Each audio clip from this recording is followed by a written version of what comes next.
diffusion. We finished diffusion. Now we start with osmosis. Diffusion. Remember, diffusion is the movement of a molecule or substances. But osmosis is different. Osmosis is the movement of water across. So there are two. So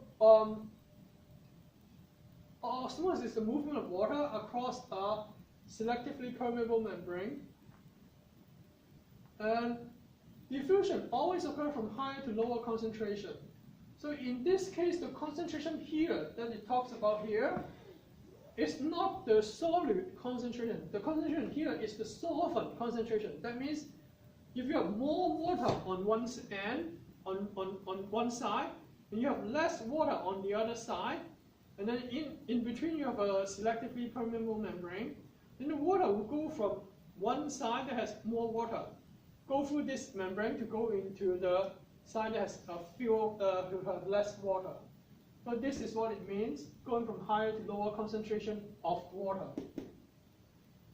Osmotic pressure is a pressure developed in the system due to osmosis. What happened is that osmotic pressure, you can assume that it is a term similar to concentration gradient. You may assume that it is similar to concentration gradient, but it describes the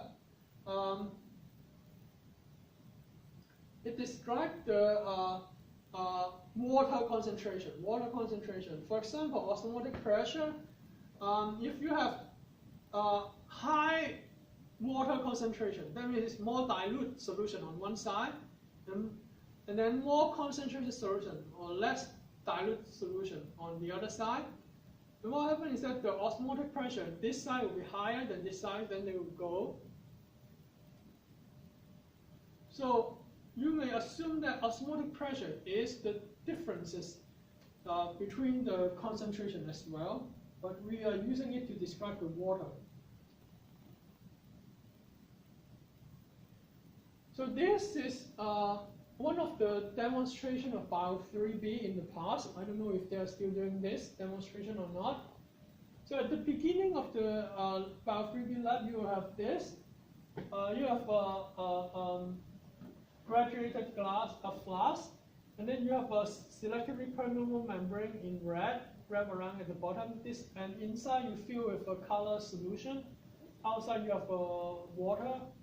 So what happens is that they have concentration differences, or the percentage of water. You have more water here in the beaker.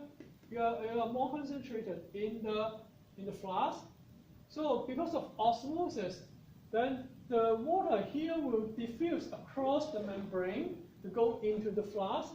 So what happens is that when it goes into the flask, then you increase the level of the color solution inside the flask. You can see that at the end of the class, the solution increased the height because it absorbs more water from the flask.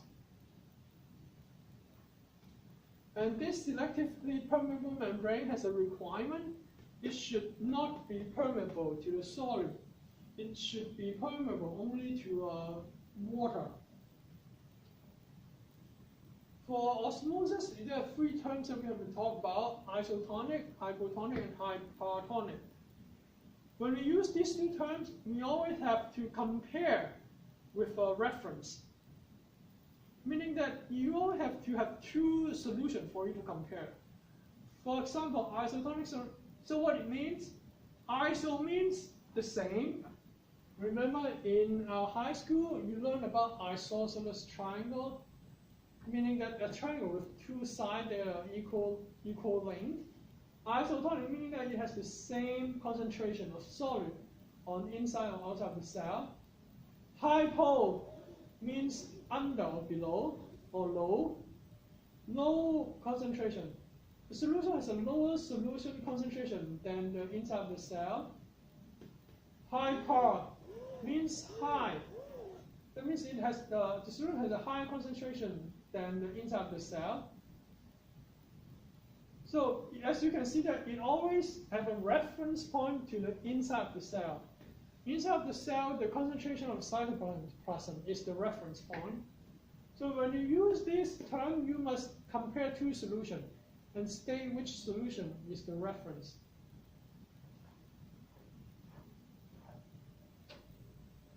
So for example, in here, if you put a red blood cell into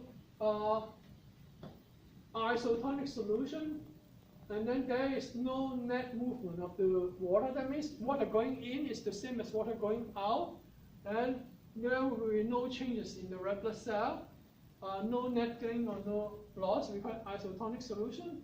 This is something that you must memorize it. 0.9% of sodium chloride. We call this physiological saline.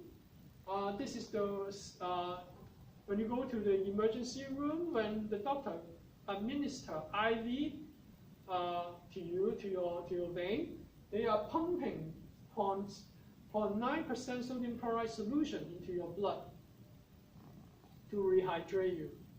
And then hypo, as I said, it means low or below. When you put a cell into, let's say, DI water, deionized water, that means it's only pure water. The water will keep going into the cell because it will go down the osmotic pressure. And when the cell absorbs too much water, you will burst. It's just like you blow the balloon, you overblow it, and then you will burst. We call it cytolysis. Cyto again means cell. Lysis or lysis, it means the breaking down. So it's the breaking down of the cell.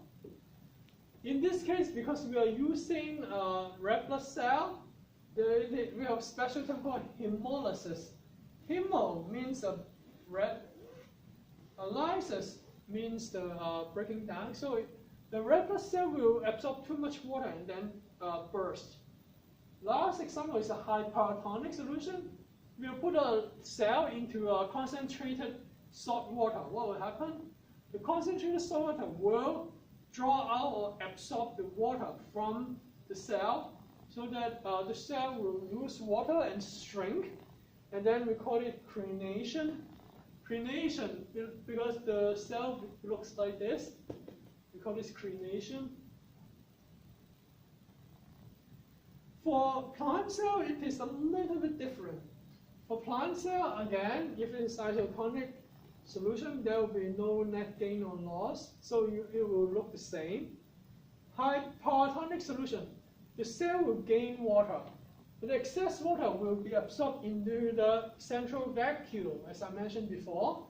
And as the central vacuole enlarges, because it absorbs more water, you push the cytoplasm, other organelles against the cell membrane, and as the cell membrane will press against the cell wall. We call this turgor pressure. The turgor pressure, the plant cell created after absorbing excessive water, keeps the plant erect. And its cell wall, of course, play an important role, but the turgor pressure is also the one that contributes. And then last one, if we put the plant cell into the hypertonic solution, then concentrated saline, the cell will lose water. As the cell loses water, you will see that the cell membrane is detaching from the cell wall.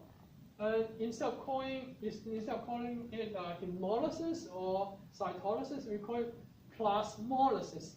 Plasmolysis, because the cytoplasm, the plasma, they are detaching from the cell wall.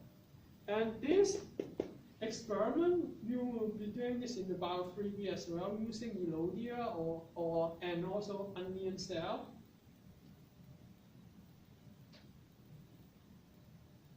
Okay, carrier protein. So remember carrier protein, they are usually for large molecules.